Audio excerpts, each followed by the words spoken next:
Okay, so welcome everybody to today's book discussion of The Dragon Roars Back, Transformational Leaders and Dynamics of Chinese Foreign Policy. My name is Tony Saich. I'm the director of the Rajawali Foundation Institute for Asia. Before we get to the meat of today's topic, I will make a few announcements before introducing our speaker today. The Rajawali Foundation Institute for Asia acknowledges the land on which Harvard University sits as the traditional territory of the Massachusetts people. We also recognize the continuing presence of the neighboring Wampanoag and Nipmuc nations. You should be aware that today's discussion is being recorded, and you will receive a link to that recording in an email following the conclusion of the event. You will also be able to find it on the Ash Center's YouTube channel. We can reserve the last 20 minutes or so for response to your questions from you who are tuning in. And questions you can submit at any time via the Q&A button at the bottom of your screen. Please submit your questions in there, and I will monitor for those. So our guest speaker and author of the book being discussed today is Suisheng Zhao. And Suisheng is the professor and director of the Center for China-US Cooperation at the Josef Korbel School of International Studies at the University of Denver. He's also a founding editor of the Journal of Contemporary China. And he received his PhD degree in political science from UC San Diego, his MA degree in sociology from the University of Missouri, and his BA and MA degrees in economics from Peking University. He's the author of multiple books, well more than 10, and if I were to read them all out, that would take us up the entire hour. So what we're going to do is put in a link that will lead you to where you can find this list of publications. Personally, I think we're in for a treat during this webinar. I think this is the best comprehensive study that I've seen that explains the development of Chinese foreign policy. The focus which Suisheng takes on leadership allows us to see the transitions that have taken place since 1949, finishing with a very astute analysis of the paramount leader Xi Jinping and how he has fused really traditional concepts such as Tianxia with Marxist analysis. And of course, Xi Jinping has tools at his disposal to project Chinese power that his predecessors, Mao Zedong and Deng Xiaoping, could never have dreamed of possessing. So it's a fascinating book. I encourage all of you to read it subsequently, as you will learn a huge amount from it. So with that, let me please turn things over to Suisheng. Okay, thank you. Let me share my screen first.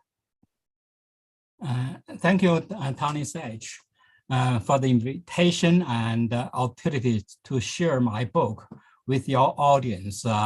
As you said, mentioned, the book title is The Dragon Roars Back, focusing on the transformational leaders and dynamics of Chinese foreign policy. When you give a book talk, the first question people normally will ask is why you write this book. My answer to this question is, let me see, is two aspects. One is empirical, the other is theoretical. Empirically, I'm teaching a class for many years on the making of Chinese foreign and security policy. However, I have not been able to find a single book that covers the entire PRC period of 70 plus years of history. And in my own book, in the book, I mentioned that the books I have used are mostly unidimensional and static. When I say unidimensional and static, I mean they are focusing on bilateral relations of China and between China and certain countries, or between China and certain geographical areas during certain periods. a comprehensive book covering the whole period and with a comprehensive framework is mysteriously lacking. So I wrote this book, try to provide a historically in-depth and up-to-date analysis of Chinese foreign policy in the 70 plus years of PRC history. Theoretically, two theories have been used most often to explain China's foreign policy behavior. One is so-called structural realism, which focuses on relative power. It argues that when China's relative power expands, its ambition expands, a rising China will inevitably redefine its national interests in an expansive way, and also challenge the US dominance regionally and globally, and also try to redefine its relationships with neighbors. This theory could help us understand China's recent rising power behavior, but it cannot explain the entire PRC foreign policy period. Because when China's relative power was weak, constrained during Mao Zedong's period, China was very aggressive. China had what I call revolutionary foreign policy, very confrontational. China fought 6 wars during Mao's years, including the war with the most powerful nation on the earth, the United States, and also fought wars with the Soviet Union, India, and other countries. Now, Deng Xiaoping came to power, moderated Chinese foreign policy, but China's relative power did not change fundamentally. And Deng Xiaoping's successors, Hu Jintao and Jiang Zemin, continued Deng Xiaoping's moderate foreign policy, but China was recognized at that period as a rising power. So the relative power, structural realist theories cannot help us to understand the whole period. The second theory used most often is so-called regime type theory, which attributes China's aggressive behavior to its authoritarian regime. But China's regime has not changed in the last 70 years, has always authoritarian, but China's foreign policy has shifted from several times. So my book tries to go beyond these two theories or some other theories mentioned in my book and provide a leadership-centered framework to explain China's foreign policy behavior. The book argues that leaders matter in all political systems, but matter more in authoritarian and totalitarian systems. Political leaders in the PRC's Leninist system, where the emphasis is hierarchy and discipline, or in Chinese term, they said democratic centralism. PRC leaders are relatively unchecked by oppositional parties, term limits, or public opinions like those in the democratic systems. However, the puzzle or the question I raised in the book is that not every PRC leader has used those power authorities to chart new course for Chinese foreign policy. Officially, the PRC recognized 5 generations of leadership led by Mao Zedong, Deng Xiaoping, Jiang Zemin, Hu Jintao, and Xi Jinping. They missed 3 of them.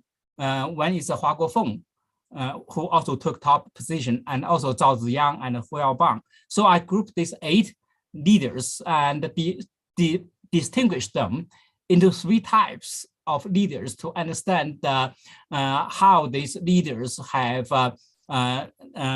performed differently in the foreign policy making arena. First type of leaders, I borrowed the term called transformational leaders. They have new visions and political wisdoms to navigate the jungle of PRC power politics and mobilize domestic and international resources to advance their foreign policy agenda or chart a new course. Mao Zedong, Deng Xiaoping, and Xi Jinping fit that category of transformational leaders. Mao Zedong charted unique foreign policy, what I call revolutionary foreign policy, to make China stand up. That's what Chinese official language. And Deng Xiaoping started what I called developmental foreign policy to make China rich. And Xi Jinping formulated a big power foreign policy to make China strong. The second type of leaders are transactional leaders. And they survive the power jungle, stay in power, but they also stay on course set by their predecessors. Jiang Zemin and Hu Jintao are typical transactional leaders, and they stayed on course. They each complete the two terms, but stayed on course set by their predecessor, Deng Xiaoping. The third type is what I call failed leaders. They might have visions, but so who cares? Because they lost powers. Hua Guofeng, Hu Yaobang, and Zhao Ziyang were typical failed leaders. That's why they missed these leaders. So this is the chart is the framework I developed. Transformational leaders are at the top with their new visions, held on power either by personalistic authority or by institutional authority. And they reconstructed domestic ideational environment. In my book, I talked about historical memories and nationalist aspirations, and also restructured policymaking institutions. And internationally, and they exploit those external environment. When I say external environment, I'm talking about two aspects. One is a global power distribution. The other is the international order, composed of those regimes, norms, rules, and international institutions.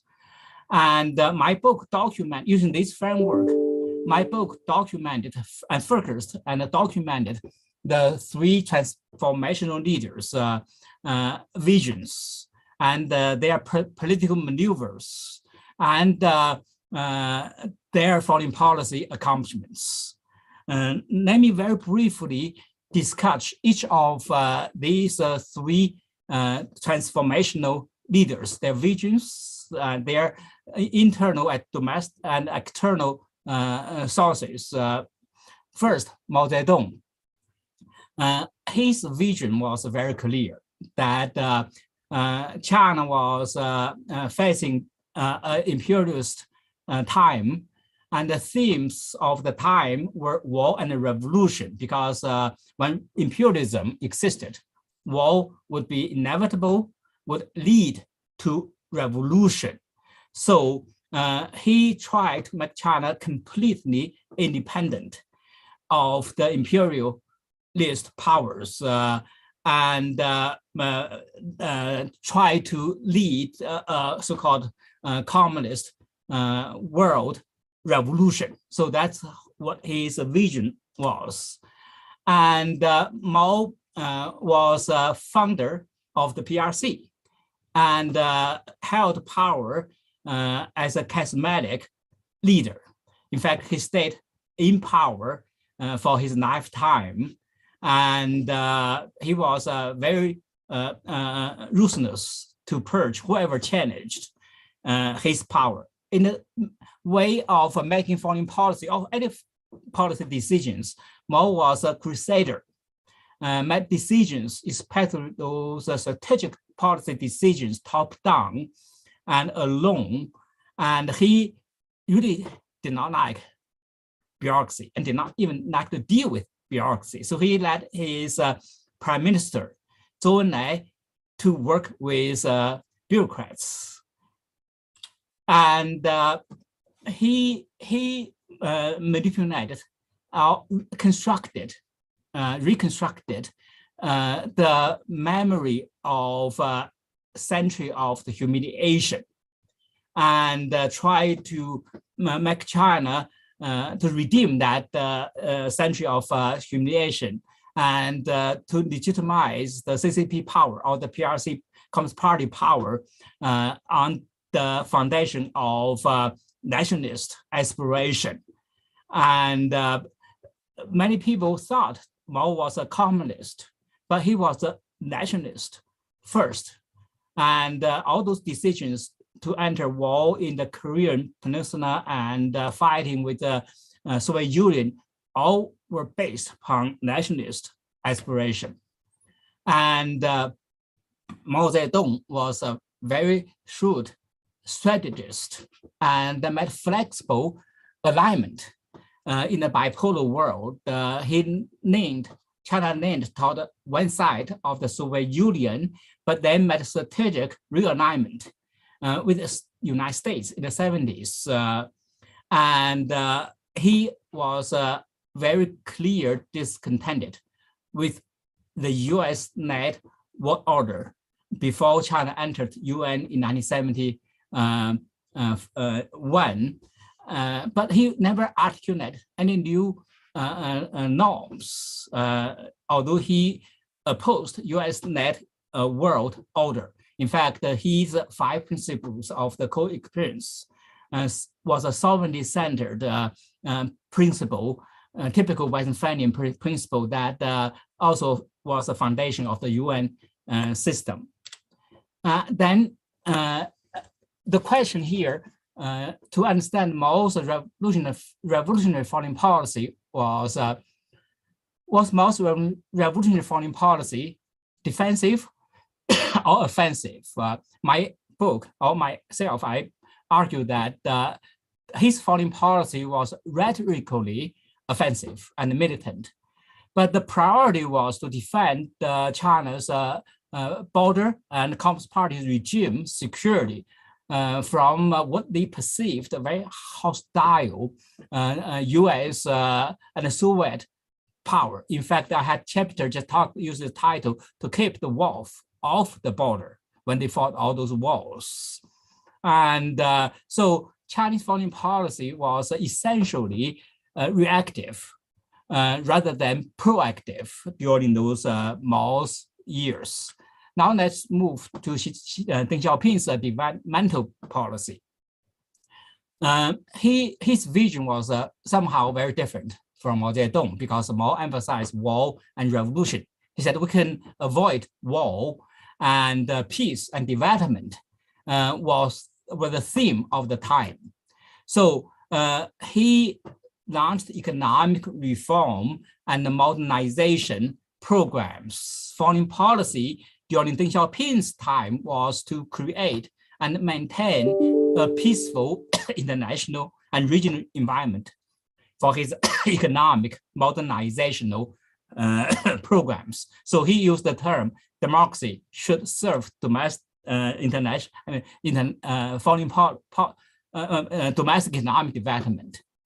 Deng Xiaoping was also, his leadership style was very different from Mao Zedong. He was a pragmatic, strong man. He never held top party and government positions. He was a paramount leader behind the things. And Mao was a crusader, but he was a consensus builder. He dedicated those foreign policy making authorities to those in the front lines, and also to those bureaucrats. ratify those decisions if those people can reach consensus. He stepped in only if they cannot reach consensus. So Deng Xiaoping still talked about the national humiliation, center of humiliation, but he shifted or reconstructed the narratives to emphasize that was not only because the evil foreign imperialist powers, but because of China's lack of development. He popularized the slogan, the backward will be beaten, 落后就要挨打, and constructed the narratives that when China closed off, China would be beaten. When China opened up, China would develop. So totally different historical memories and narratives. Deng Xiaoping was also a nationalist, but his nationalism was a pragmatic and also affirmative. When we say affirmative, it focuses on a positive, inclusive us, and instead of targeting evil others. And during Deng Xiaoping's time, nationalism, even during his successor's time, Hu Jintao and Jiang Zemin time, nationalism was effectively controlled to serve their economic development objectives. Deng Xiaoping, during his time, he made two very important decisions. One was, strategic decisions for his economic development policy. One was to normalize relationship with the United States and to make use of the Western technology and market and trade, everything. And another very important decision, those changed the global power distribution. Another very important decision was after the Cold War, he made a no profile foreign policy, try to live with the hegemon in order to avoid confrontation with the Western powers in order to continue China's economic development. China's attitudes toward international order also changed from also confrontational revolutionary posture to a very pragmatic participation in international economic institutions and benefited immensely from the liberal international order. In fact, I will argue that I think most people agree that China became a stakeholder in this international system. Then the same question we'll ask for most time now for Deng Xiaoping's developmental policy. Was Deng's policy offensive or defensive? It's so clear. China at that time was a very different China from most time and also from today, because China was a moderate rising power. They tried to build an image as a peace-loving and responsible country and try to assure international community that China's rise would bring opportunities rather than threats to peace and stability. So that period was a very unique period of China. Now we move to Xi Jinping's big power foreign policy. Xi Jinping, his vision, see the world changed. No longer emphasizes the peace and development. He saw China's time arrived. So he proposed, the first year he came to office, he proposed the China dream of great rejuvenation, which includes two aspects. One was a prosperous nation, and other is a strong military. And to accomplish that, achieve that dream, he's developed the two steps, two centennial goals, 2021 and 2049. Of course, he declared accomplishment of the the first stage, 2021, 2 years ago, in the 70th anniversary of the CCP. And also he saw a profound change unseen in a century, 百年变局, in which the West is declining and East is in rise. And China's rise in that case would be inevitable. And Xi Jinping consolidated power very quickly with the consent of the ruling elites, because many people at that time, if people remember those years, 10 years ago, had some kind of complaints about the too weak leadership of Hu Jintao and too divisive collective leadership to curb corruption and the liberal values to make decision-making effective. So Xi presented himself as a strong and a visionary leader. And also the scandals, high-profile political scandals when he came to office helped him to launch an anti-corruption campaign to consolidate power. So he has become a chairman of everything and emphasized so-called top-level design, strengthened, in my book, talk about coordination institutions at the leadership small group levels and the commission levels. And also he politicized and enlarged foreign policy bureaucrats. In fact, there was a kind of paradoxical transformation. Before Xi Jinping's years, Chinese diplomats saw themselves as professionals. However, the more professional they became, the less politically important they were. And Xi Jinping reversed that trend, gave them more resources and more authorities, but emphasized political loyalty rather than professionalism as the top criterion. They will be evaluated. So the Chinese diplomats has become wolf warriors to win diplomatic wars. And although Xi Jinping still talked about century of humiliation, but his emphasis has moved to the other side of the coin. That is China's imperial glory. He talked 5,000 years of imperial glory. Celebrate that tradition and reconstructed a benevolent China as a center of East Asia, which is not true for sure. And his nationalism was also shifted from affirmative to assertive nationalism, which not only focus on positive us, but target those evil Western values and imperialist powers. He, in fact, nurtured a totally new generation of nationalists who cannot tolerate any criticism of the CCP regime and very hostile to the Western powers today.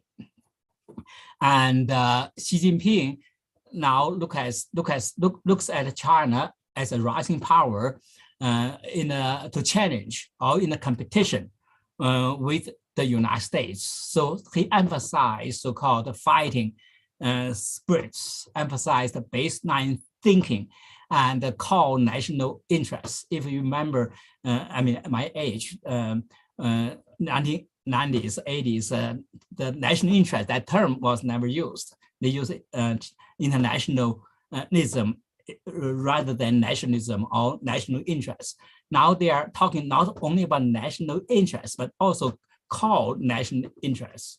What is core national interests? Those are bottom line of national survival. You cannot compromise. You cannot negotiate.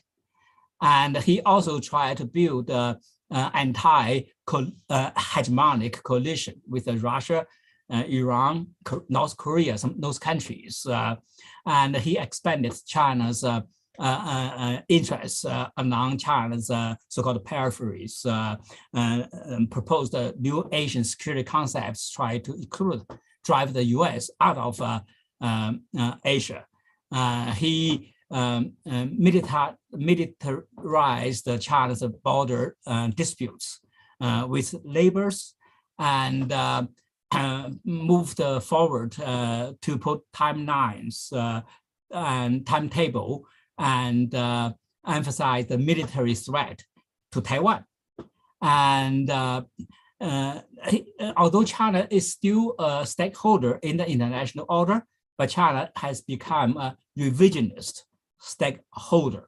And Xi Jinping has talked about the current international order unfair, unjust enough for emerging powers like China. So he tries to reform the international order. So he launched a lot of new initiatives, such as the BRI, the Belt Road Initiatives, AIIB, Global Development Initiative, Global Security Initiative, and Global Civilizational Initiative, and try to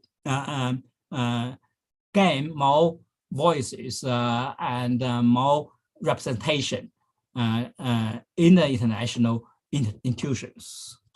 So the question finally here is if Xi's big power foreign policy defensive or offensive. In my book, I did not give a very clear answer because this is still an ongoing issue.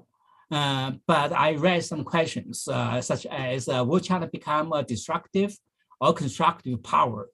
And will China overtake the international order to challenge the incumbent superpower to dominate its neighborhood?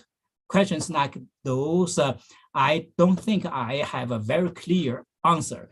But at this moment, what I think is China has overreached, as many scholars have argued, overplayed its hands, and Xi Jinping's foreign policy has somehow damaged China's national interests and somehow counterproductive.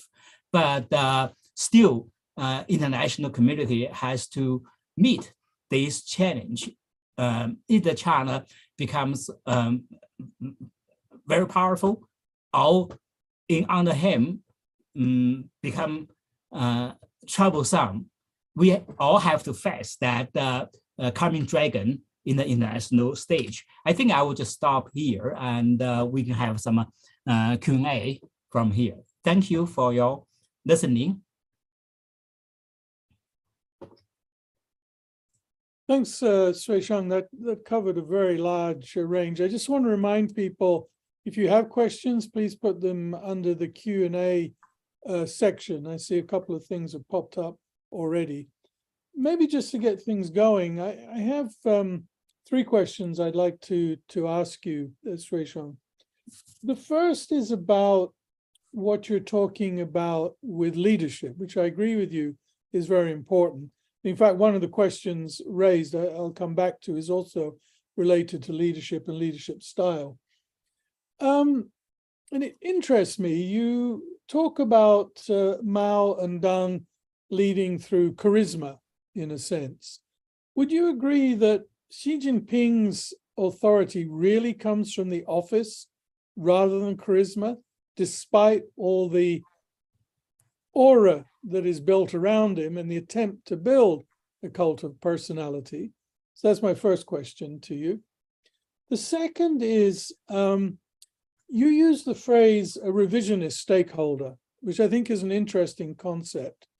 Jessica Chen Weiss, as you know, used to talk about China being a disgruntled stakeholder.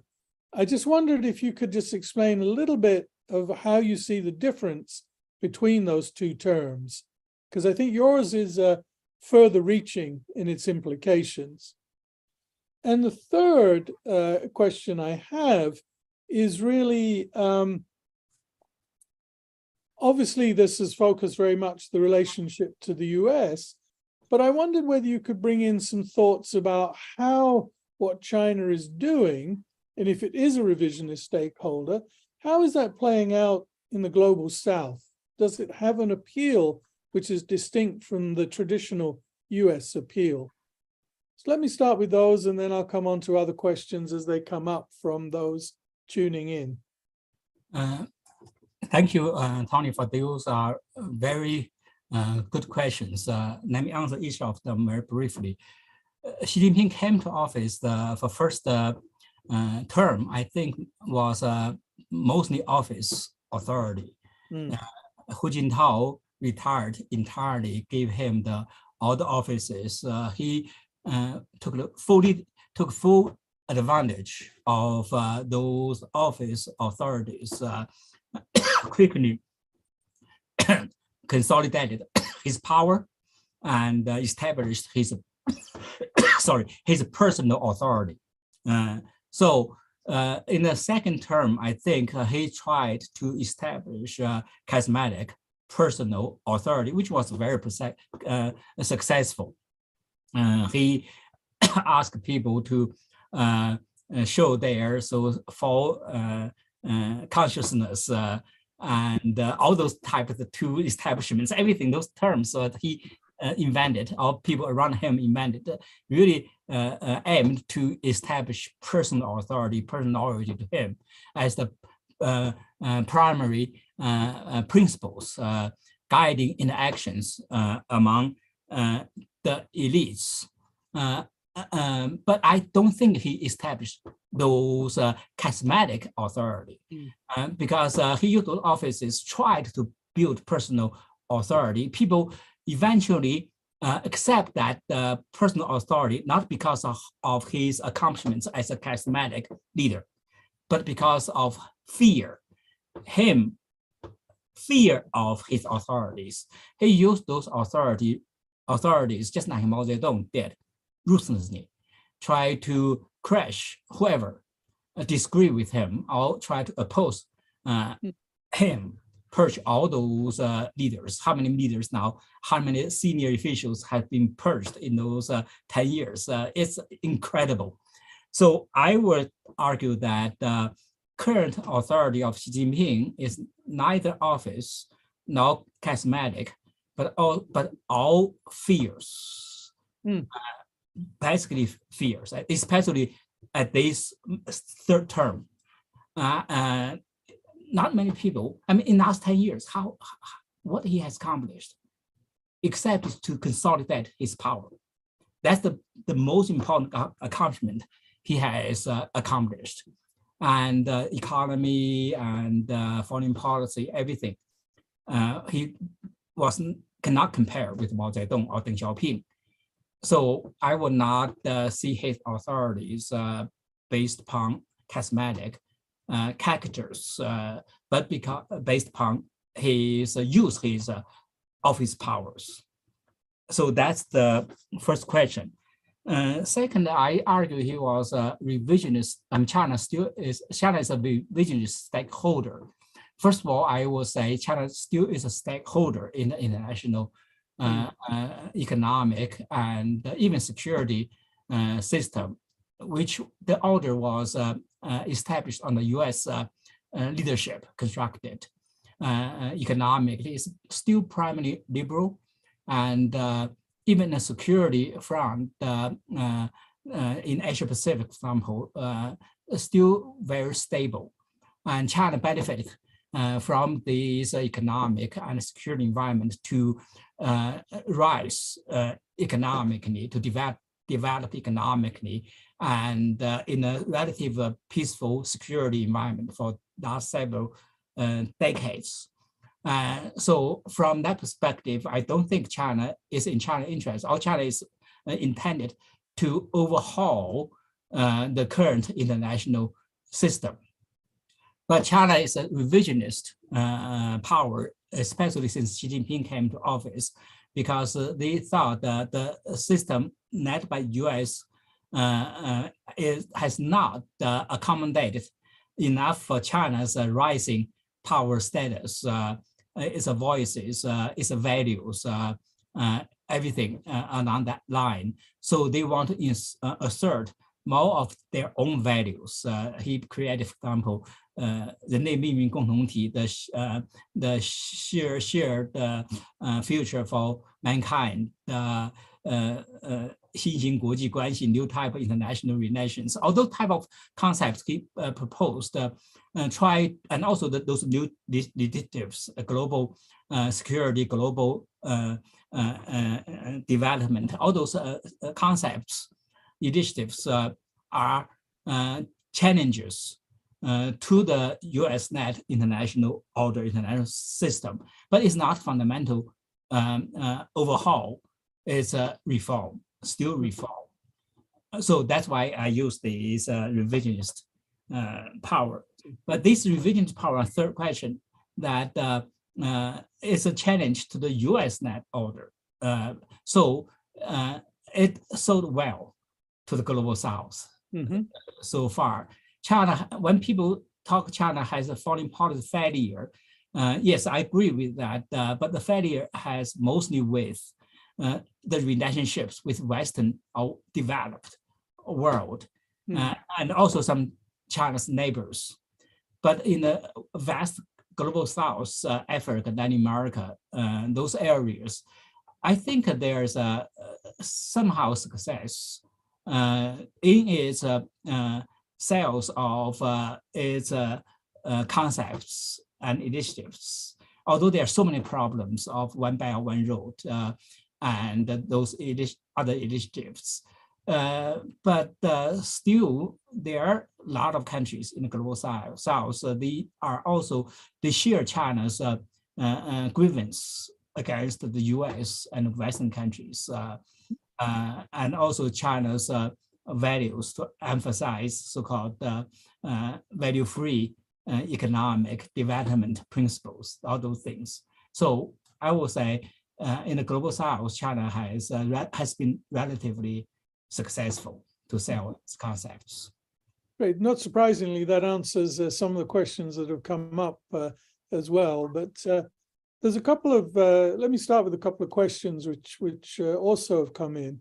And Rich Jortberg has raised an interesting question, which he says, how would Deng look at the changes by Xi? Does Xi, according to Deng, damage his development, or do you think Deng would have agreed that Xi's activities was a natural growth from Deng's economic strength building? I think that's an interesting question, because obviously when Deng was biding his time, people sort of often forget about second parts of things that Deng would often say. And so was it just biding his time for when Xi could come and profit and push forward in a different direction on the economic wealth that was built? Deng would be happy if Xi continued this policy to make China overtaking the US power. Maybe next, if Xi did not completely abandon the low profile foreign policy, continue at least another 10 years. And Deng Xiaoping may approve his behavior if China could continue that success that started. But Deng will be very, very upset to see what Xi totally reversed his foreign policy prematurely and create so many problems for China's economic development, especially last 3 or 4 years, and met so many enemies in the developed world. I think that would, if in fact, I don't think Xi likes Deng Xiaoping's policy for sure. So that's why he changed quickly. When he consolidated his power, he moved forward beyond Deng Xiaoping's low-profile foreign policy. He really believed, at least before the Trump administration, the Trump presidency started, well, China took over the United States already, the power. Huanggang, those people, 2014, 15, they talked about China already overtook US power economically, militarily, and even in a sense, technology fronts. He believed in that. That's why he used this 百年变局, profound change unseen in a century. And he believed China's rising was inevitable. US was doomed. Until the trade war, he certainly realized China still depended in many fronts on the US technology, US market, everything. And after the pandemic, now, I mean, he's coming to San Francisco next month. He softened his tone, and last month, you can see China is in trouble. And I don't think he will give up his posture, but that's a problem Deng Xiaoping would point out. Yeah, it certainly seems that he's recognized there has to be a flaw in the relationship. I mean, his comments when he met Chuck Schumer in the Korbel, you know, there's 1,000 reasons that's exactly why we should have a good relationship, can't think of a bad one. Just meeting with Gavin Newsom, which is very unusual for a head of state. The seating, the governor. too different. Yeah. No, he's clearly sort of, people have pushed him, or he's realized himself that some kind of flaw has to be in the relationship, even for him to pursue his own visions of grandeur, perhaps. Right. There's a partly related question from Hao Chen, who said that you argued the importance of transformational leaders quite clearly. However, some scholars find that some of Xi's foreign policies, such as China's South China Sea policy, are in fact continuation of Hu Jintao's policies. How do you respond to that kind of questioning? Why I say he's transformational from even the foreign policy front, but he recharted totally new direction. In the South China Sea is a very good example. Although in the last 2 or 3 years of Hu Jintao administration, 2010, 2012, you saw some kind of assertive policies in confrontation with South Asian countries and also with Japan, but was pretty much constrained. Giving one example, the artificial island construction. I heard people proposed, and some advisors proposed to Hu Jintao, China could reconstruct those rocks into big islands. Hu Jintao did not take those suggestions because he thought those were too provocative and caused problem with the United States. When Xi Jinping came to office, just 1 year after, 2013, and people start talking about those when he came to office, 2013, he made a decision to construct 7 artificial islands, so huge islands. So without Xi Jinping, I don't think that will happen at all. And without Xi Jinping, we'll not see One Belt One Road. And without Xi Jinping, we'll not see AIB, Asian Infrastructure Development Bank, which was also proposed, I heard, before Xi Jinping's time. But Xi Jinping took all the opportunities to use all those policy instruments to advance his own visions. China will dominate Asia. China will be the big power globally competition with the United States. And China would restore to its lost great power position. All those visions were not quite there before Xi Jinping, because Tao Guang Yang Hui and the peaceful rise, even on the peaceful rise part, China will emphasize, yes, we'll a peaceful rise, only if you are also peacefully treating us. So reciprocity, a peaceful rise is conditioned by all others respect China's core national interests. So it's transformational, it's very different, I will argue that. That's very interesting. I mean, the economic dominance is still confronted by, you know, the security networks that the United States has built throughout East and Southeast Asia, which is always going to be a frustration for how far Xi Jinping can project powers, it seems to me. there's a question from an anonymous attendee, but that notwithstanding, it's actually an interesting question.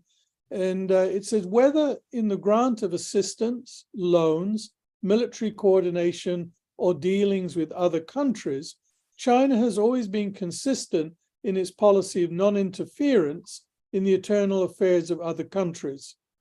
With its growing power and assertiveness, as well as the desire for allies, do you think that China will still be able to continue this policy of non-interference?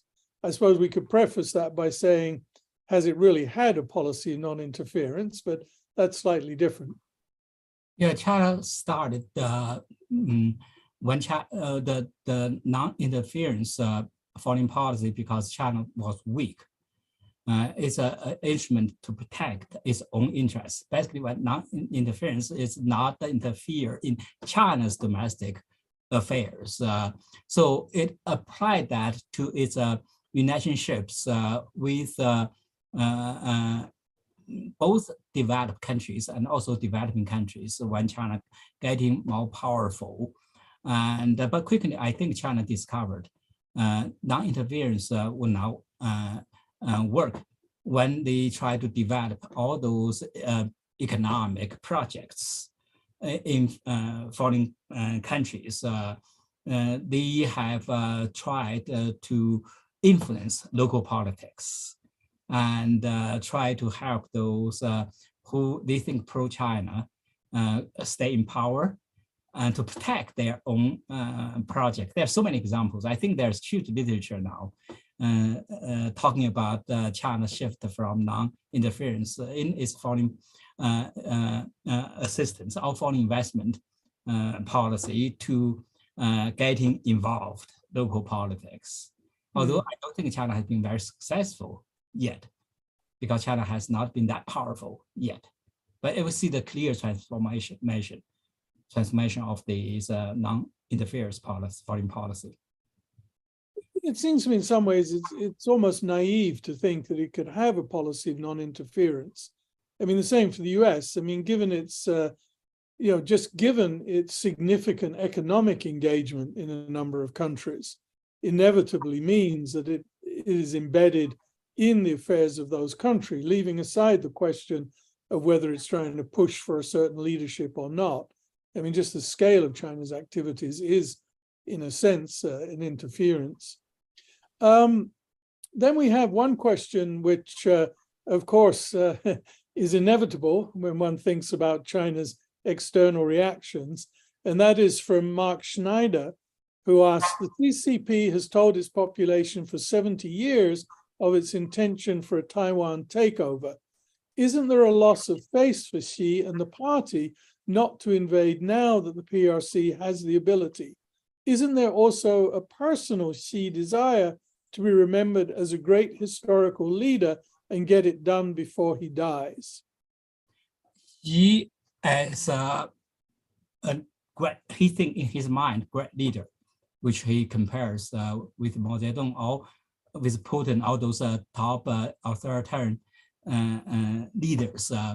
He will also, as a nationalist, he will not allow Taiwan become independent on his watch, for sure, no question. But here, the question is, how can he do that to prevent Taiwan from independence?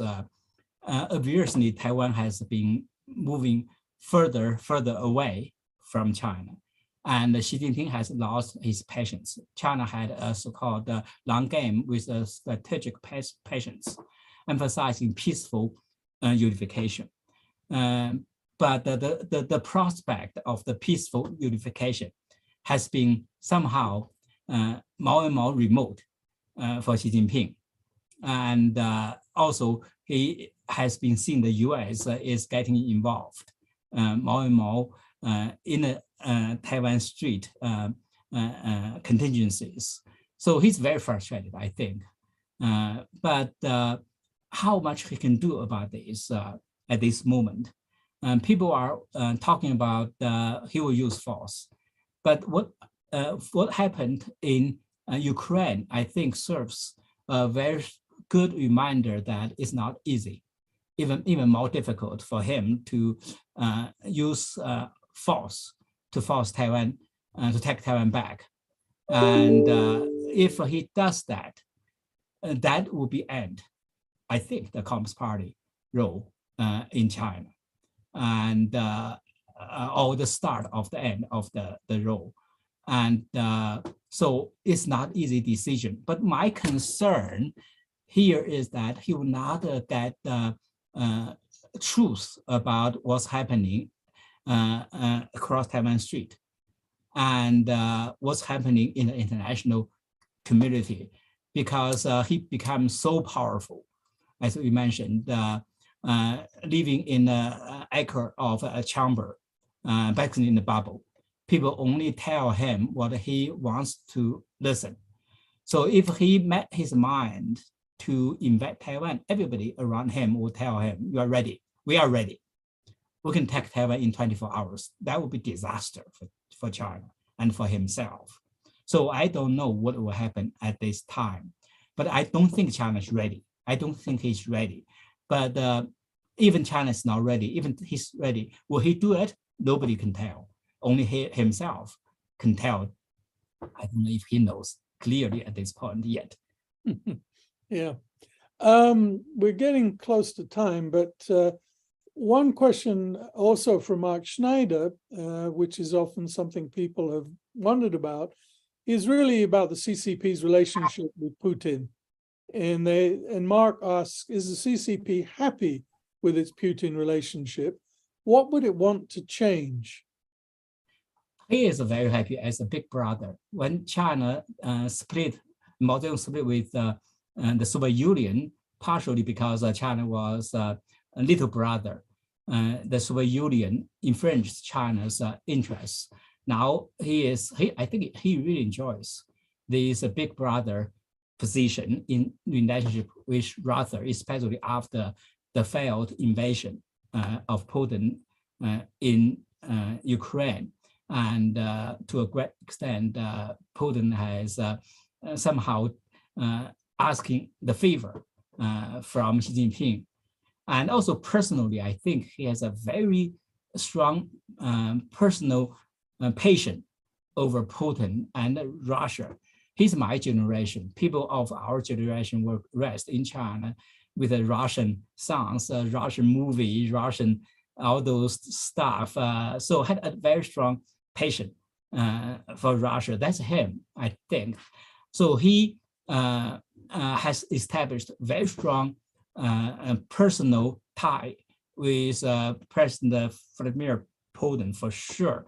But how and these other than personal, the tie, this relationship has been built also shared grievance against the United States. So there are so many problems between China and Russia. If you talk to Chinese friends, Chinese intellectuals, not many people had very positive impression of Russia. And historically, Russia was a huge threat to China. And so how much this relationship can continue as strong as today, I don't know. But if US keeps pressures on both countries, they will keep together for sure. Well, unfortunately, we've got to switching hour, but thanks very much for a stimulating talk, Suisheng. And I recommend, don't know how that's coming out. That's the book, and everybody who's interested really should read it. It is full of so much interesting and thoughtful analysis and perceptive comments, which obviously one doesn't have the time to cover just in an hour or so, but it is a remarkable piece of work. And as Suisheng said at the beginning of his talk introducing, why did he want to write the book? Well, because there's nothing else like it out there, but now there is. So I want everybody again to just thank Suisheng for a stimulating talk and responding to the questions, and thank everybody there for attending the event today. And it will be available later for people to view. You'll get an email with a link, and it will also be on our Ash Center YouTube channel. So Thank you once again. Thank you, Tony, for Okay. having me.